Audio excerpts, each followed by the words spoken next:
Welcome to the Due Diligence Bootcamp. This is in preparation for the AngelNV program. And in that program, we have two sides. The first side is the entrepreneur side, and we're teaching you what we're going to go through if you make it to the finals of AngelNV. And AngelNV is our program where we gather angels and we teach them how to invest in startups. And so each angel brings at least $5,000. They can buy up to 4 units, so they can invest $20,000. They get 1 vote per unit. And so we go for a minimum of $200,000 that then gets matched by the state. So we have the SSBCI program that allows the state to follow along with venture capitalists that are investing in Nevada-based companies. And if they do the due diligence, then Battleborn will match that investment. So it becomes a minimum of a $400,000 investment. However, last year we raised $465,000. So the amount invested was quite a bit more. And at the competition we had, it is a competition, but it's based on the due diligence that we do. And so this boot camp breaks down the due diligence. But before we get into the 4 different sections of our due diligence, we're going to review a couple of things that are important for getting to those finals. And that includes your pitch deck and also TAM, SAM, SOM, which is market sizing. So this is not showing. Excellent. Okay, so this is TAM, SAM, SOM, and pitch decks. I'm going to talk really fast. You can interrupt me at any time. So you can put questions in the chat, and I'm happy to answer them. And this is on. There we go. All right, so what are TAM, SAM, and SOM? These are just abbreviations that if you watch Shark Tank, you will learn that the total addressable market is like the whole market that your industry is in. Your available market is a subset of that, and usually it's geographic in nature, or it may be a natural break in the overall market into what's closer to your market. And then SOM, your obtainable market. And I teach this differently than most other people do, but it's logical for investors. Your obtainable market is your projected revenue for a time-bound period. So it's 3 to 5 years. If you're in a pharmacy or a medical device, it might be 7 to 10 years, longer term. Okay, so SOM is a projection of revenue, and that's the only figure that you're going to derive as you're doing your accounting, your planning, and your budgeting. The top 2 numbers, TAM and SAM, are going to be researched numbers because investors want to understand how big the market is right now and which one you're attacking. So the second one, SAM, de-risks it a little bit for them to know that there is an industry that you're going after. All right, so here is just a slide of a bunch of kind of famous investors, and they are all interested. My little red circles are not showing, but they are all interested in market, usually pretty early on. It might say market opportunity, might say market size, but generally speaking, it's the blue, the light blue colored box in these different things. All right, so I already went over this. TAM is the whole market. SAM de-risks it for investors so they understand that you're penetrating a market that does have people buying whatever it is that you're selling. And then SOM. I have a couple of examples for you. So Uber, everybody knows Uber. This is from their pitch deck in 2007. At that time, they picked TAM, their total addressable market was transportation, which was 5.7 trillion worldwide. This is quite a while ago now. And their addressable market was taxi and limousines. So at that time, they were a 10-car service in San Francisco. There's a famous, I think, show or series on, I think, Netflix that depicts how it was that it came about in San Francisco. And when it came to their SOM, they gave 3 different scenarios: a best case, a realistic case, and a worst case. So their best case would be that they would be a market leader in several years and have $1 billion in yearly revenue. realistically, they were looking at 5% of the top 5 cities. So the cities that had the most cab traffic, that they were going after those. And then in their worst case, they would just remain as they were, a 10-car, 100-client service in San Francisco. So it was a membership service. But as Uber didn't stop where they started, they kept going and they added in Uber Freight and Uber Eats and Uber Ski and all sorts of other Ubers. They also have mobility. So in some cities, they have scooters and bicycles that you can rent. So their revenue in 2023 was 37.2 billion. Should have updated that. I didn't. I did update the current valuation, 202.9 billion. So quite a far cry from 2007. And why doesn't this like it? Okay. And here is an Airbnb example. So Airbnb actually did start off with an air mattress on the floor in an apartment. There were a few guys who got together and they were living south of Market in San Francisco, close to Moscone Center. And they knew how hard it was for people to get a hotel room as it got closer and closer to the convention. So they figured there would be some people, especially the geeky ones attending Apple and other nerdy trade shows, that would be willing to sleep on an air mattress on the floor. So they figured that they were dealing with budget travelers. So their TAM was how many trips were booked worldwide, which ones, SAM was which ones were budget travelers. So they got to 532 million trips. And then how many trips would they garner? They figured maybe 10.6 million. Okay, but this doesn't really tell us about what their sales projection was. So the next part of it does. So they took the 10.6 million anticipated trips. They figured their fee, not what the booking total would be, but their fee would be $20 for an average of 3 nights at $70. And so that would give them $200 million in revenue in 3 years, 2011. And so their current market cap is 75 billion. So not quite as huge as Uber. And they had a lot of ups and downs along the way with people preventing them from being able to rent out rooms and whatnot, but still very good. All right, here is a smaller example, maybe a more relatable example for you guys. There were a couple of guys who, and this was years ago, came up with this notion of renting out sports jerseys for the season of whatever sport you were interested in. And so they were in New York and they went out and did market research, which we always recommend that you go out and do customer discovery, talk to your potential customers, because you may think it's the greatest idea since sliced bread, and they may all be gluten-free. So you have to go talk to people to find out if they will actually buy what you're offering.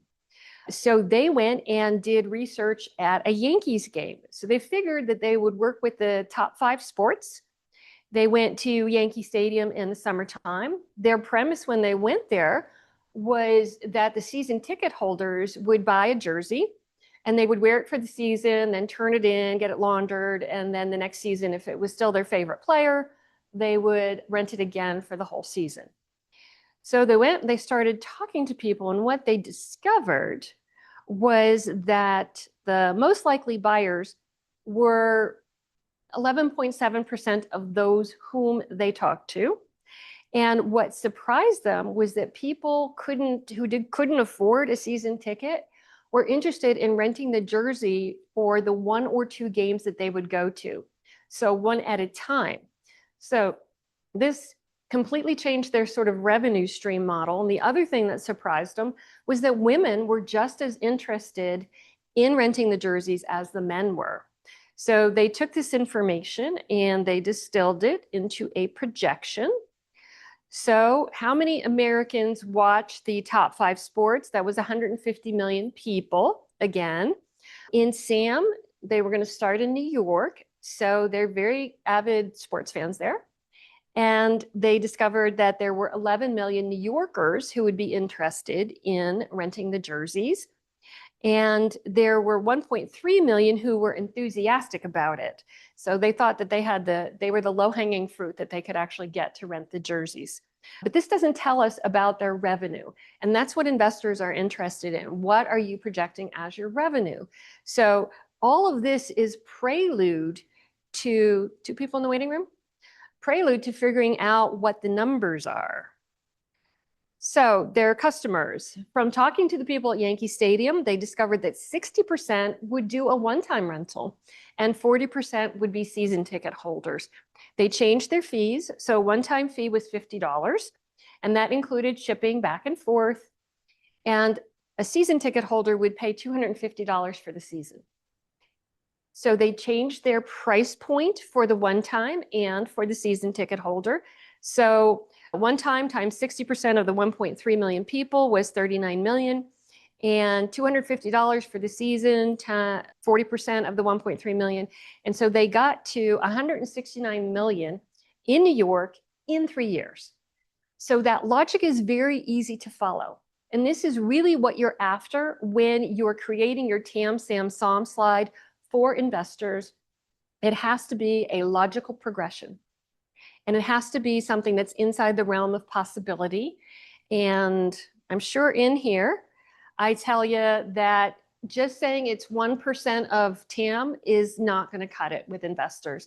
They're going to know that you shortcut it, that you didn't do the research, and that you really don't know what you're talking about. You're just guessing.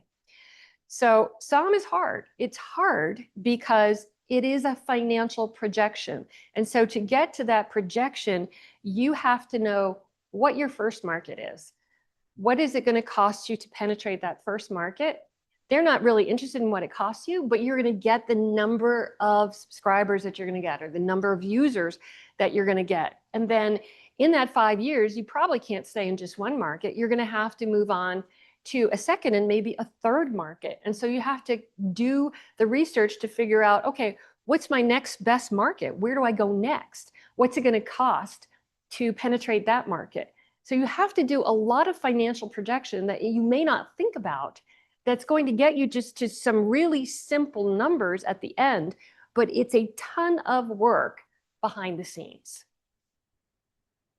Okay, here's a little exercise. This was a company that was based up in Reno, and they knew that their market were university towns, but they couldn't be huge university towns.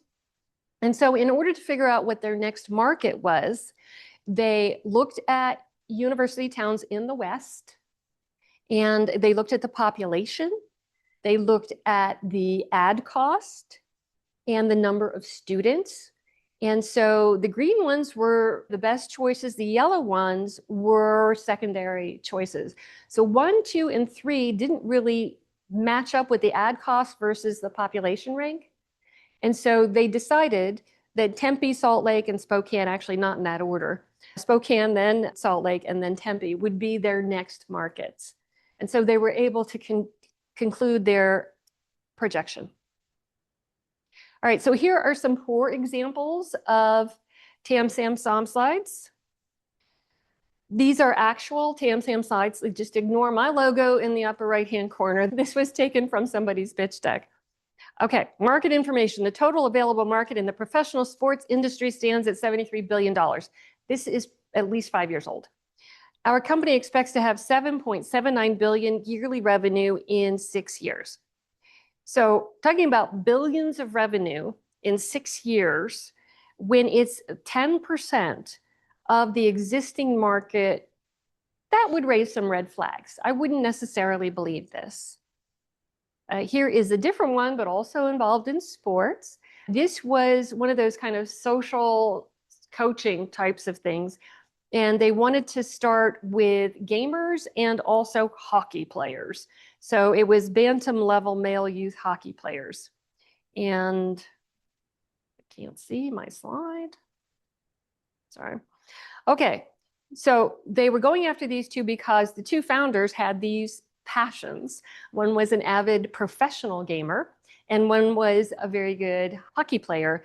And so they wanted to create this video social coaching program. And all they gave us here were the numbers of people that were involved in these industries. All right, and here is a whole different one. I can't even, it was for a cooling phone cover. So they got mobile phone accessories correct for the TAM. For the SAM, it was protection cover market. So that was good. They did a really good job on these first two. However, they didn't get to SOM. They didn't actually make any projection. They just understood the research that they had done on their market. And they also spelled competitors wrong. Here are some better examples. What I like about this one is there's deep research here. This was a fellow who wanted to do mobile hair care. He was in California. He wanted to start in California. And so his SOM is in Northern California. He figured out the number of people and what he was going to be charging. And so it's a very logical progression that the worldwide hair, barber, and hair salon business was 107 billion in the US subset, 34 billion. And he figured that in Northern California, that in 3 years, he could get to 80 million. I don't think he did. All right, what I like about this slide is he is showing all of the different forms of competition for his bed. Now, he had a very high-end bed. It was thousands and thousands of dollars, and it would like automatically rock you and move your position so that you weren't having your blood settle in any part of your body. So he did really thorough research, but he had such a small market that he really couldn't get investors. All right, here is a telemedicine, and this was before COVID. So this person was going for telemedicine and looked at the worldwide market at 55.9 billion. Oh, I guess it wasn't before COVID because it's 2021. It's probably in the midst of COVID. The US was 6.1 billion, and he thought that he could garner 40 million in the Las Vegas market in maybe 3 or 5 years. He actually did know what his figures were, how long he projected it, and how many customers he figured he would get. And here's one of my favorite slides of all time for understanding your market. The gal who did this had a brand of products for scent and soaps and lotions, and it was called Outlaw Soaps. And so it had a very niche market, and she knew exactly who they were. They were festival goers, they were Harley riders, they were military members. And so that represented 8% of Americans. And that market was 3 billion is the market. And this was what she would say as that slide was on display. And it described who these people were, how many there were of each. And so 39 million Americans meant 8% of the population. But this is a beautiful slide. And it has just the most important figures on the slide. So this is a very good example of how to do a good slide in a deck. It's got a beautiful background. It's got emphasis on the numbers that she wants you to remember, and there's not a lot of other clutter. The B is probably my fault that it's missing.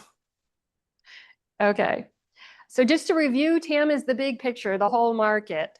SAM is a more local picture and your specific target market. And then SOM is what you think you can obtain in 3 to 5 years, and the numbers should be in dollars. Unless you're in Europe, they should be in euros. All right, so how do you get all of this research on TAM and SAM? Well, we have a resource for you. Patrick Griffiths is the business librarian and also the patent librarian at UNLV. And if you go to him, he will help you to get the research that you need. But the first place that you should start is with Google or with Claude or whoever your friends happen to be in the AI world, and talk to them about what you're doing so that you can get the market segment. Because the more information and the more accurate information you can give to Patrick, the better research that he can provide for you. The libraries at the universities, both UNR and UNLV, have subscriptions to databases that cost a lot of money, too much money for you and I to afford. So if they have a good idea, they can do the research for you and give it to you. And it's no charge to you because they're land grant universities. They have to help the public. All right, so now we're moving on to pitch decks. Any questions so far about TAM, SAM, SOM? Nothing in the chat? Okay, so TAM, SAM, SOM is something, if you do it right, they're going to probably, the investors are going to gloss over it. If you do it wrong, it's just a little check mark in their head that you haven't spent the time that you should on it. I know some investors who, okay, all right, we'll get there. I know some investors who don't even listen when you're talking about your TAM, SAM, SOM slide because so many founders get it totally wrong. Go ahead, what's your question? What is too small of a market for investors? Well, all right. Angel investors, if you have a small market and you're doing something that they're passionate about, then the bets are off there. But they want to be able to, early stage investors want to be able to get a 50x return on the investment that they make to you. So what we have on our website is a valuation calculator, and you can put in, once you have your TAM, you can put in your TAM. If you have SAM, I think there's a space for that too. And it will tell you what your sales have to be for the amount that you're looking for in investment. So you're looking for $200,000 or $500,000. If you put that into the website along with the market information, they will tell you what your sales have to be at the exit point. If your market is not big enough to support that, you're not going to get investment. Okay. Exactly. So that says my company is a casino gaming company getting into a similar space as Aristocrat IGT operated. His TAM says is 450 billion, SAM 100 billion, and SOM we can make about 100 million in 3 years. Does that sound reasonable? Well, I don't know. Those are very entrenched competitors that you have. So, but I think that the casinos are always looking for something new and different and exciting. And so just know that you have competitors out there.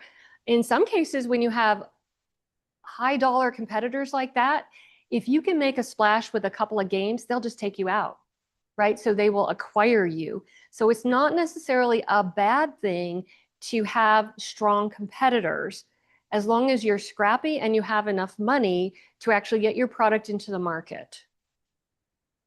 Is that okay? Yeah. All right. All right, moving on to pitch decks. So it's really important, especially as you're going out and seeking investment, to know your audience. You cannot disclose terms if everyone in your audience is not an accredited investor, or in Nevada, we have a Nevada certified investor. So the SEC monitors this. And if you have a mixed audience where you don't know who they are, you can say, okay, I'm raising $500,000. And if you want more information, come talk to me. And then you can give them the rest of the details of the terms and what vehicle you're using and all of that. But you need to know who your audience is. And my most basic urging to you is to know what your pitch deck is for. And it's only to get the next meeting. So when you know who your audience is, you know the kinds of things that you have to say to them, the information you have to impart to them, so that they will be interested enough to give you that next meeting. Okay, so you're going to cover 6 to 8 topics. And if you can make it a story that's compelling, that's memorable, especially, heaven forfend, you're in a pitch competition where there's like 6 other people presenting, it's really hard to keep track of more than 3 pitches in one sitting. So if you can make a story, weave it through your deck, then it's more memorable. All right, when we do it, we're going to have one idea per slide. We're going to have large fonts, not too many words, and usually only 1 or 2 images. If you recall back to the picture with the guy with the scent thing, and he was wearing a bandana and the picture was nice, and there were 2 pieces of information on that slide. That is perfect. All right, these are the topics that your deck should cover. You should start off with your problem that you're solving, your pain points, and then your solution. Then you can talk about the market opportunity, your business model. How are you going to make money? Okay, and this should be very clear. who your competition is. Actually, I should flip those. Competition goes best right after the market opportunity. Traction is sales. Traction is only sales. Everything else are like milestones. They're not really traction. They're just making you feel good by calling it traction. We need to know about the team, and then we need to know what your ask is. And last, that is not actually on this slide, is the contact slide. All right, so with the problem, less is more. We don't want to be too detailed on the problem. The investor should watch it and say, I get it. I understand that problem. I've experienced that problem. So we're looking for gushing artery type problems and not paper cut type problems. Paper cuts are probably not going to give you the exit that is needed. All right, you're only going to spend 1 minute on the problem. We're talking about a 10-minute pitch. 1 minute on the problem because it should be obvious to your audience. And you can use pictures as demonstration. So for pitch decks, I've made it slightly different. There's good examples and bad examples. So you should start with the bad examples. So there's a lot of things wrong with this slide. There's a lot of text, there's images, there's boxes, there's too much going on here. And the name of the company is down there. Okay. So I remade this slide. It's a really ugly slide, but it gets the point across. What he was trying to say there is 1 in 2 people are going to get cancer. And he's got some way of figuring out what kind you're susceptible to. So wouldn't you like to know what kind? So that's what this says. We could make it much prettier. 1 in 2 people will get cancer. Wouldn't you like to know what kind in advance? Sure, then you can eat the right foods to avoid that if possible. All right, I like this one. It's an interesting picture on the left and on the right. We see that the car is overheating here, and there's a guy who is hot. And so he says, overheating is a real problem. It's like, oh yeah, I can relate to that. And his product was like a whoopee cushion that had a fan and it was cooling. So I don't know how far he got with that. All right, for the solution, you're going to spend up to 2 minutes on this because you may have a very novel solution that people haven't seen before. So you can describe it a little bit. If you list 3 problem or pain points in your problem, your solution should address those 3 pain points. Okay, it should be logical. Here's the problem I've discovered. This happens. Here's my solution. We fix that. We fix this. We fix that. Okay, it's very logical. If you have 2 things that you're fixing, that's fine. I would not go beyond 3 things that you're fixing. If it's a recognizable enough problem, then the people who are listening will think, they'll just follow on. They'll say, oh, and then I'll do this and this. So my life will be easier. Use pictures if you have them. I don't love screenshots. They're usually so small that you can't see what's going on in them. And you're just better off telling people what it does, how it works, without trying to show it in screenshots. Everybody's familiar with apps. There's nothing that you're going to show in an app that's super novel with a screenshot. Tell us how it's 10 times better. So there really should be a reason that you're creating this solution because you're not satisfied with the current way that you're solving this problem. And, well, when I get to competition, I say, status quo can be your competition. So it may be painful for people to adopt your solution. They may choose instead to do nothing, to deal with the problem the way that it is.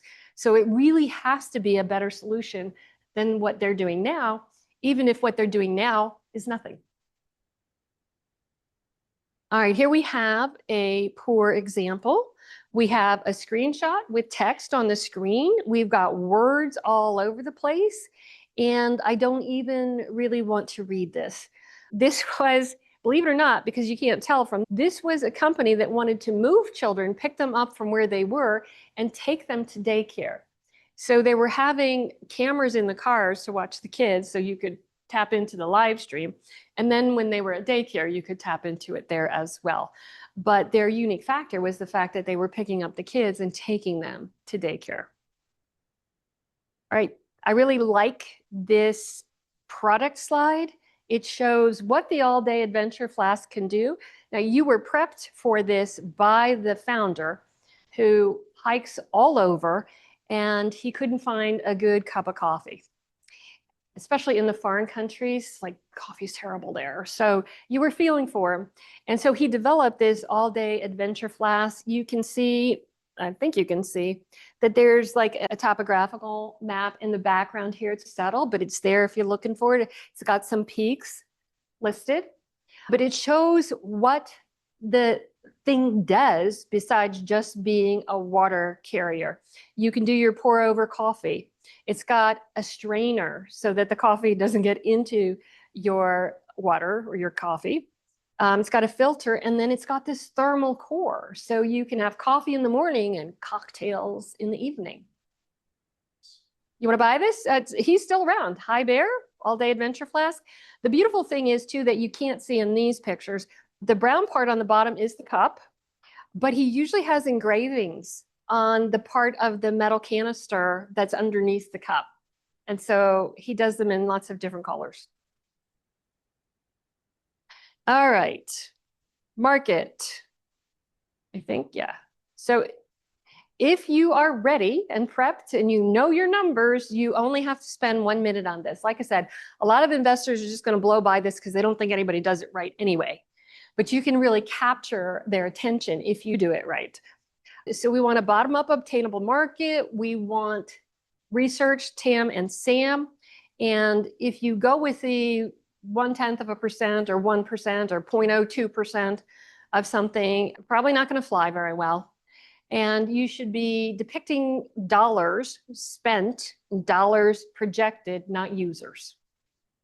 And we want to hear about your major market, not secondary markets.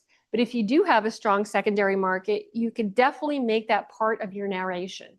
So our first part, our first industry is going to be aerospace, but there are also applications for industrial painting and other things. Yeah. Okay, so what do you think of this slide? It's got a lot going on. And the part on the right, the whole chart there, not helpful. Not at all helpful. So this was for a company who wanted to penetrate the care facilities with an app where you could communicate with your loved one there. And they were making it very easy for the caregivers to just like pick up their phone, type a few words or hit a box, and then it would send you an update. So it was communicating with your loved one who is at a care facility. And so part of their market slide was talking about how many people were going to be in care facilities.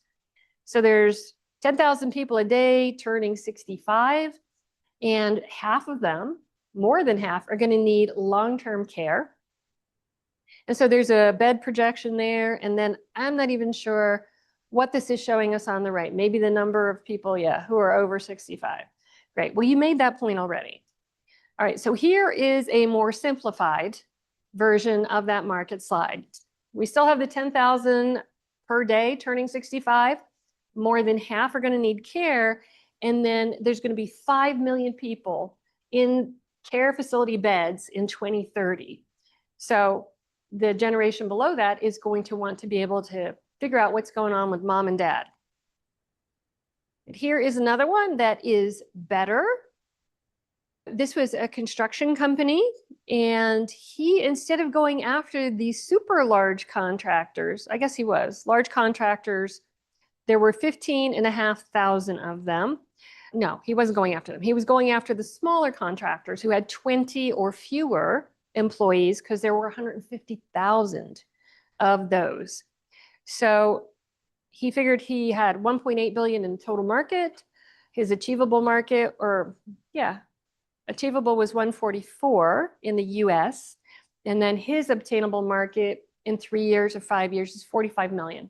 So 45 million in several years doesn't seem out of the realm of possibility. Okay, so your business model tells us who your market is, what you're selling, how you're selling it to them, and what it costs. Okay, so how are you making money is what we really need to know. How are you reaching your customers? So Are you selling direct? Are you selling through distributors? So remember that Airbnb slide?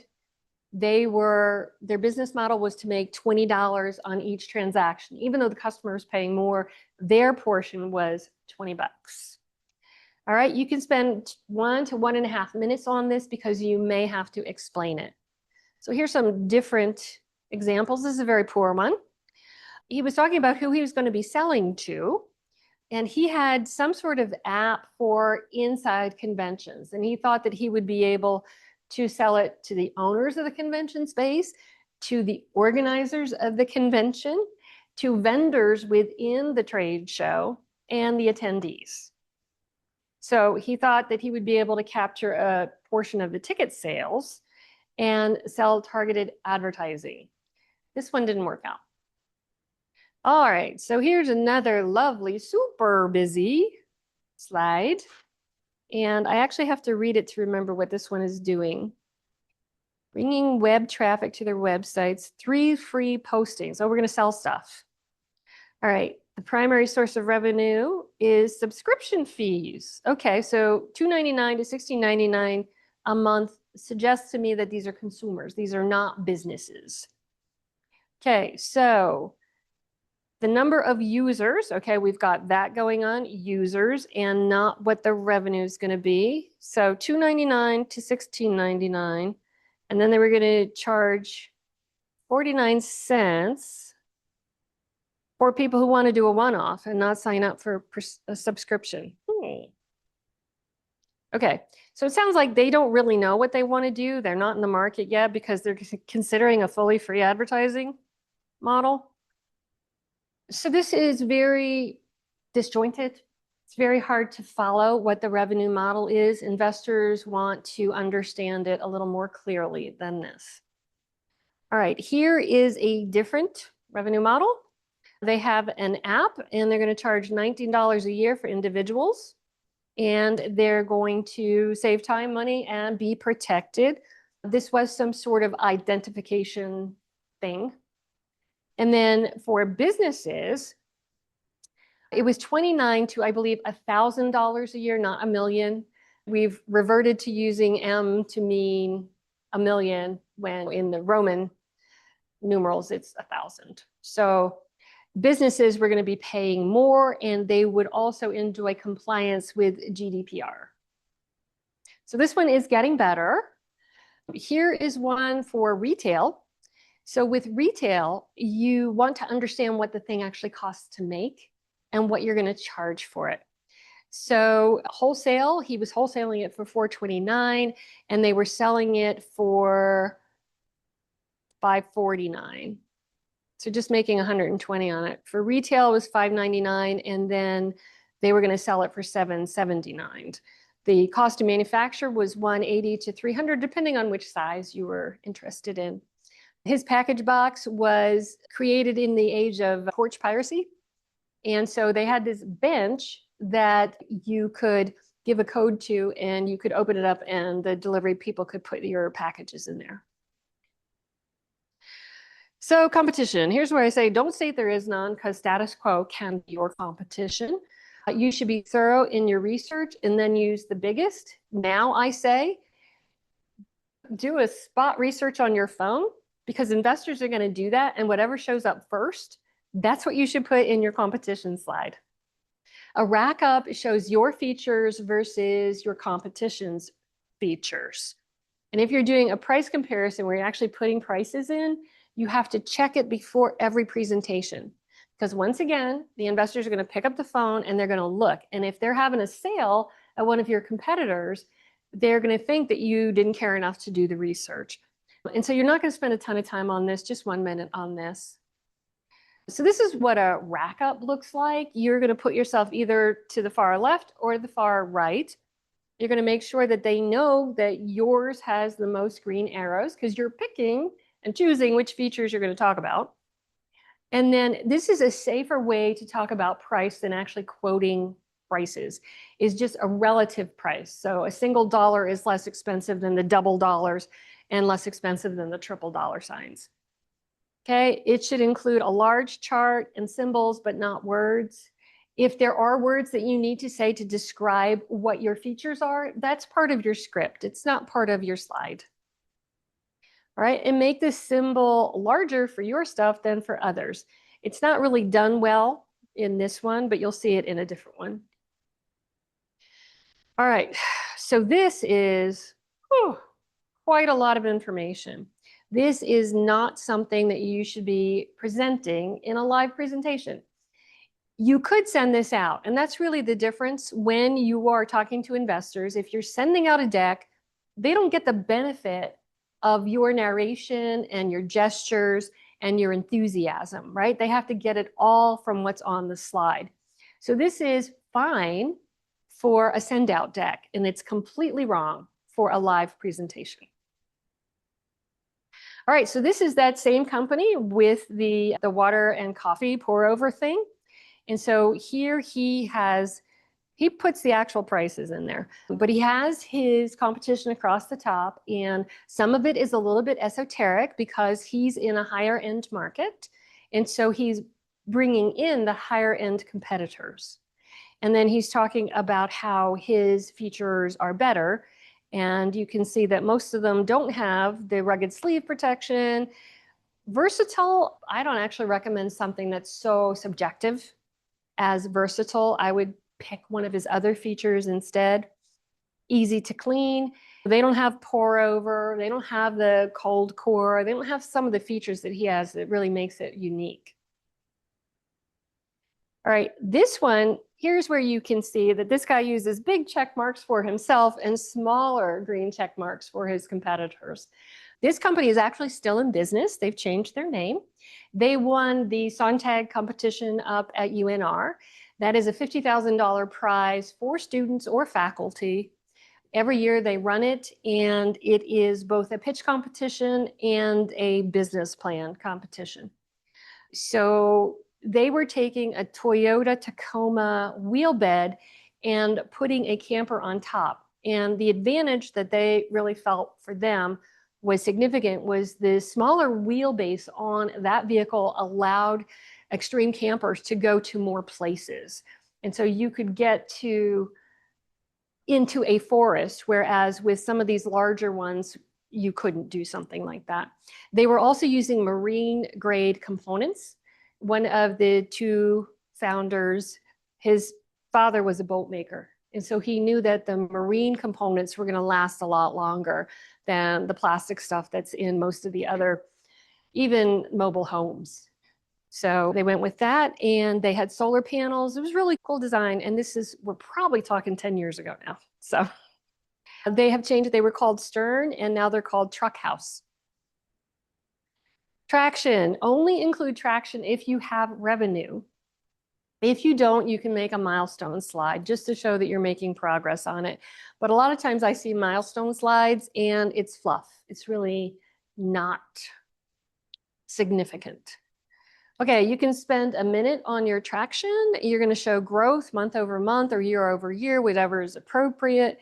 And if you've been in business for more than a year, you should be able to tell us what it is the cost to acquire a customer and what their lifetime value is and what sort of churn you have.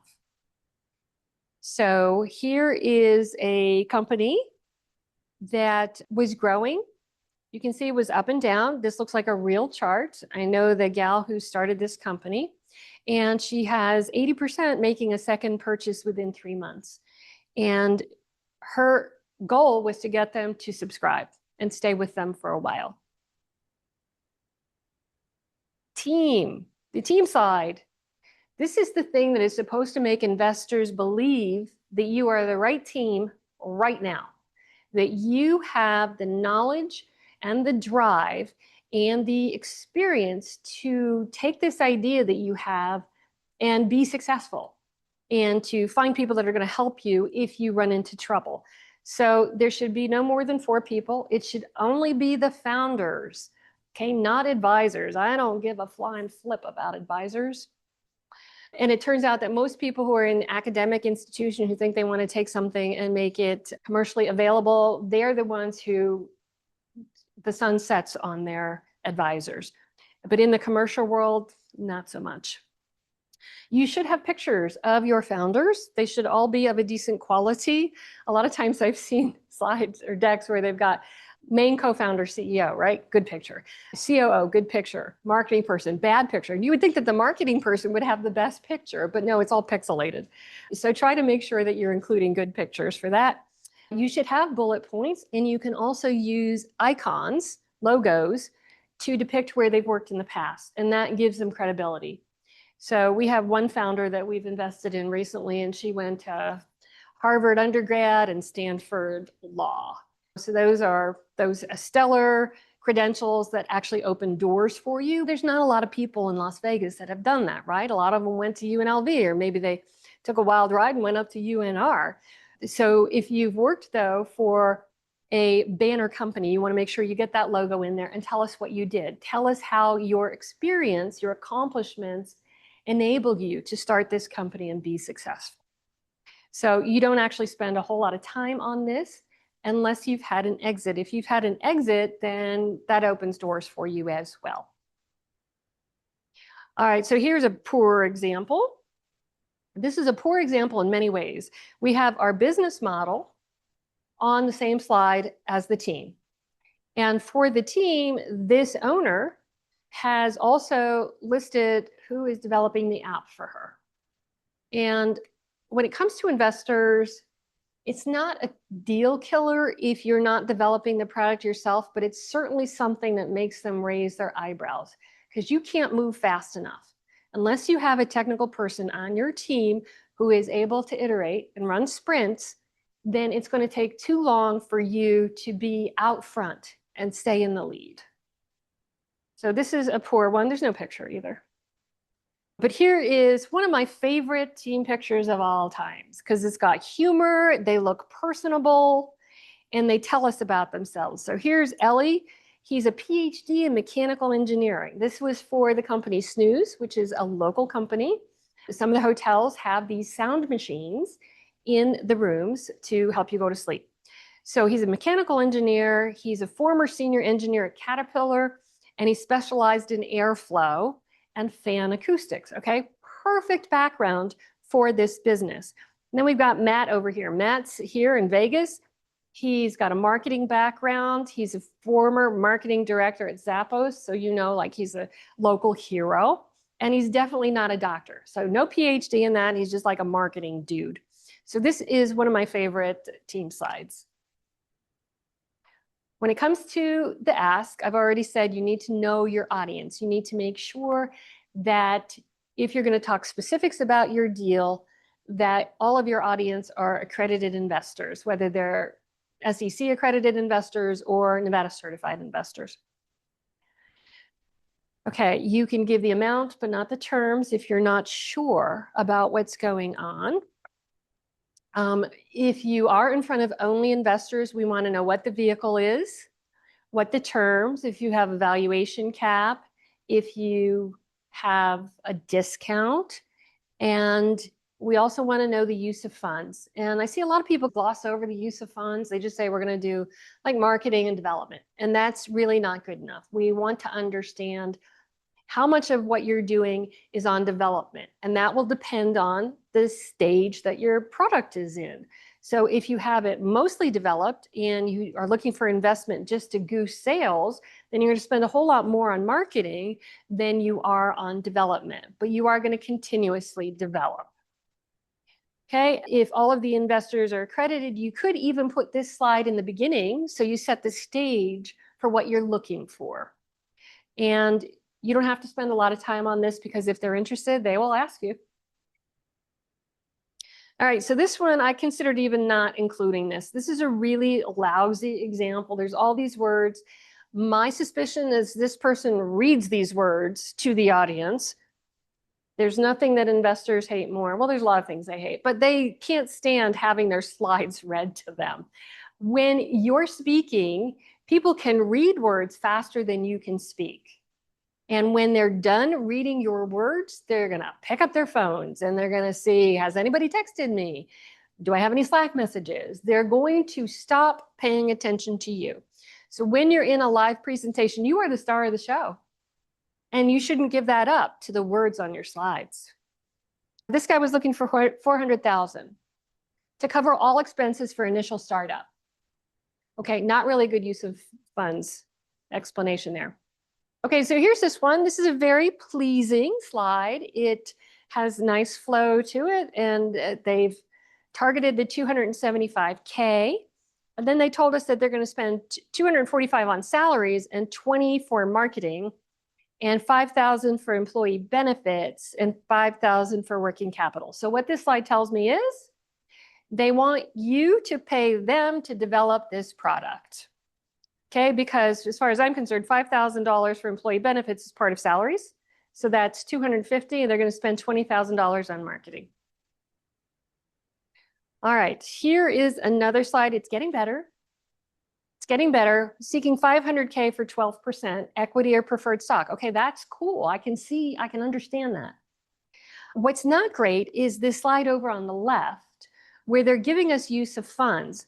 And I can see the 15% in the orange.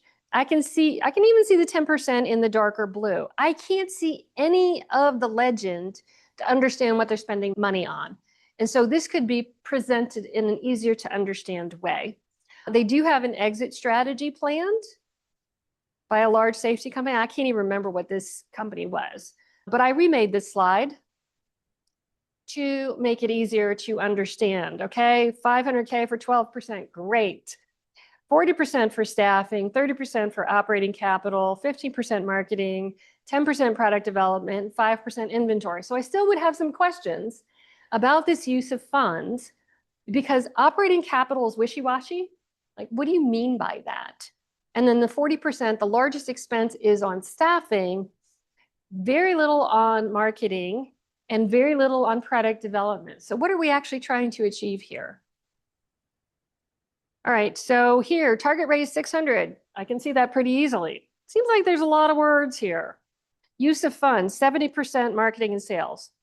All right, we don't need to know what you're gonna do. Marketing, sales, yeah, conferences, advertising, sure. Expanding sales staff, right.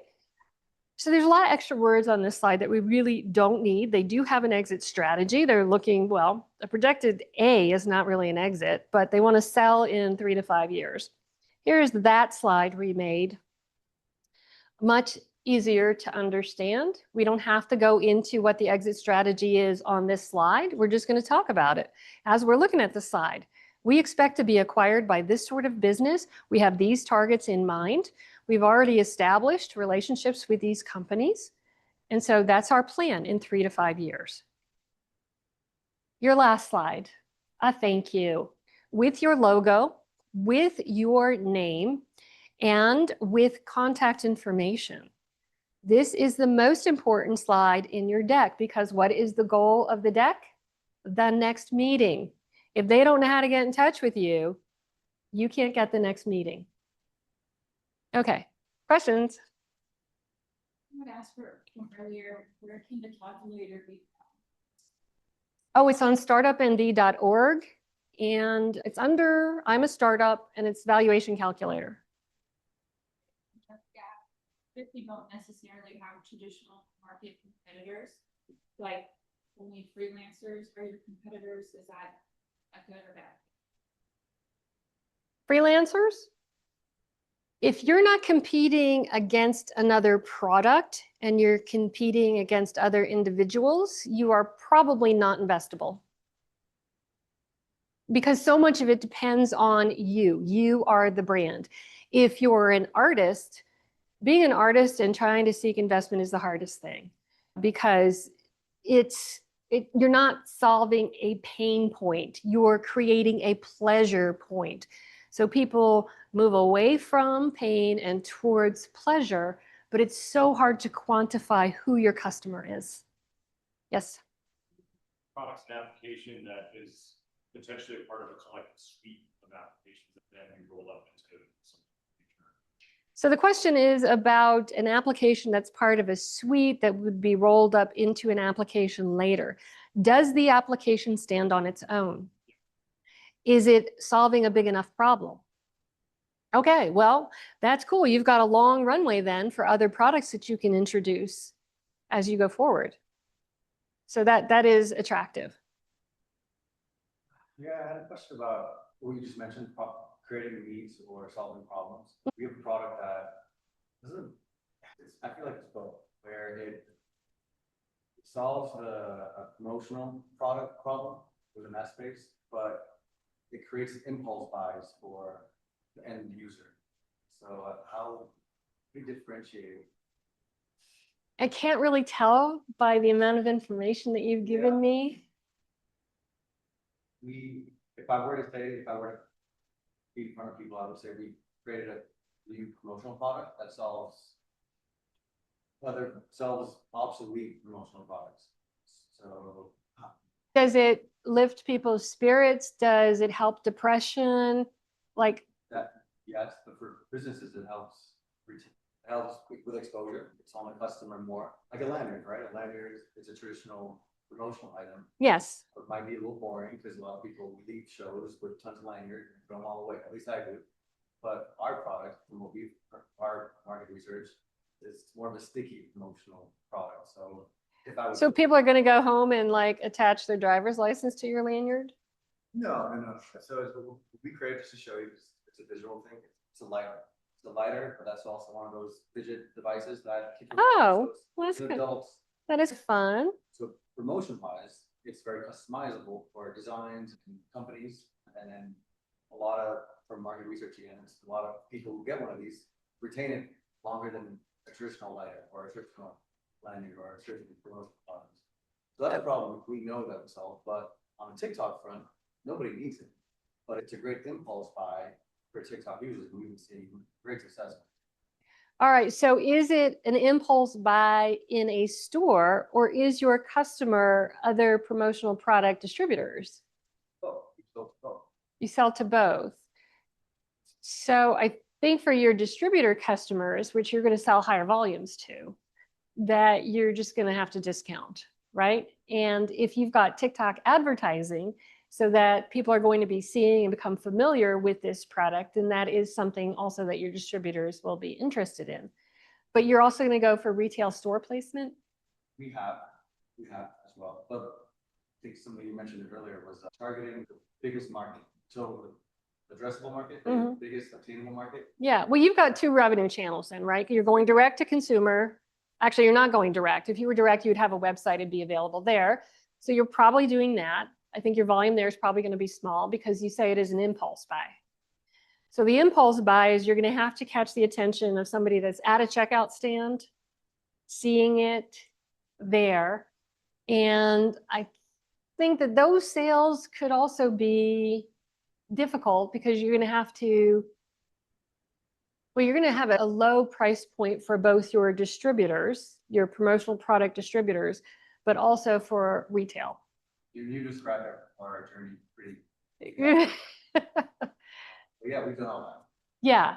Okay. But an answer that I've received in the past, one of our other mentors was, I was like, oh, what do you do if we have so many channels to go after? We have an Amazon buyer, TikTok buyer, in-person vending, farmers markets. He says it's the biggest market, so the promotional market. The promotional market is the one I would go after too, because on Amazon, you can post videos there of like playing around and flipping it or whatever. Seeing it in person is going to be interesting. And then on the promotional front, people are always looking for something new. And especially if you can say that it has a longer retention, people are going to have contact with it longer. That is definitely something that you should be able to market to those promotional distributors. Okay, any other questions there? Nope, 2 people are in the waiting room now. She keeps getting back in, okay. All right, so here is just a rundown on the style for your slides. You want a large font because you want very few words. So the words that you do put on there, you want people to be able to read from the back of the room. You want minimal background elements so that the words or the images that you have there, they really reinforce or enhance what you're saying. You should have your logo on each slide. You don't want them to forget who you are. I don't really like page numbers. I know some investors do because they're taking notes and they're just saying, can you go back to page whatever? If it were me and I wanted you to go back, I'd say, go back to your ask slide, go back to your problem slide. I would identify the slide. Animations slow down your presentation. We had Startup Week 2 weeks ago, and we had the pitch room where we had like 6 founders come in, and they had 3 mentors that were giving feedback. And this one fellow had each line of too much text flying in from the side. So it just slowed down the pitch tremendously. And it was annoying. It was really annoying to the mentors to watch it. No video unless you have tested it and you know you're going to a place with good Wi-Fi, because it will fail. And the other thing that's going to fail is sound. Even if you have a video and you can get it to play, don't count on the sound working. Be prepared to talk over the video and explain what's happening, because sound will fail first. You want one idea per slide, and if you're going to use charts, you want them to be really simple so that they're perceptible from the back of the room. And unless you're doing a collage of a lot of things where that's a thing in itself, you really don't want more than 2 photos on the page, because that's going to distract people too, except for the team slide where you should have an image of each person.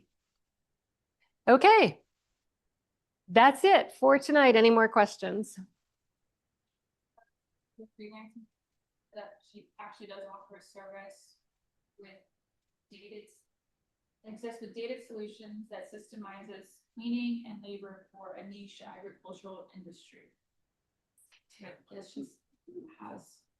Oh, okay. So she has a very specialized skill for farms, agriculture. Yes. And so, can she hear me? So does it take a while to develop this skill that you have? Well, she should know who her market is. What type of ag? Hi, sorry, it's me. Okay. Hi, I'm Doom. So yeah, the market is specifically for the equestrian industry, and our service is called Barn Maids. And what we do is we go to different barns around Vegas, depending on where our clients are located, like Northwest or Southwest. And we go to these barns and we do all of the day-to-day stuff, the cleaning, the mucking the stalls, anything that the client needs within whatchamacallit. So this market exists already. It's just that the problem is that they usually look for people through word of mouth or on Facebook posts or whatever. It's very loose. It's very unpredictable and inconsistent. One of the pain points is that one of the people that I've spoken to before I started this said that she had hired and fired over 30 people within the span of 6 months. She just could not find consistent, reliable help. And so Barn Maids offers that help. All right, so you need to partner with people. You need to partner with the farriers. You need to partner with the large animal vets. You need to, especially when somebody has a horse and they trust the vet, they're not leaving. And so if you can partner with these people that come twice a year, every year for these customers, and you can develop a relationship so that maybe they recommend you to one family and that family is happy, and you ask the family, make sure the vet knows that you're happy with my work, then they will more happily refer you, the vets and the farriers, in the future to other customers. Okay, perfect. Thank you. Appreciate that. Sure. Okay, anything else now? Going forward, you're going to have a specialist for each of the next 4 sessions. So if you make it to the finals of AngelNV, you enter the due diligence process and you are sent a due diligence questionnaire, and it is 15 to 18 pages. It's a lot of questions, and they ask you for a lot of documentation. And so that is the purpose for the rest of this cohort, is to go through and answer any questions that you have, but to take it section by section so that you know what kind of information you need to have that those investors are going to be asking for. Now, since the other side of this program is educational for the angels too, in some ways we're a little more thorough than you would expect us to be, because it is a teaching situation and we're saying you need to do this and this. And for an early stage business, it may not be that important to have the resume of each founder, but we're going to ask for it anyway. And so the 4 areas are financials, they're corporate and legal. And I believe corporate and legal is next. And you're going to have an attorney who specializes in startup law and does a little bit of IP, but mostly he does the documentation for startups. And we have the product roadmap person, and she is a technical person. I don't know what dates everybody is. And then we have marketing and sales. And I know you don't know what the 5th thing is. So it's product, market and sales, financial, corporate and legal. So those 4 more things are coming. And then by the end of October, we will have our application up for you to apply for AngelNV 6. This is our 6th round.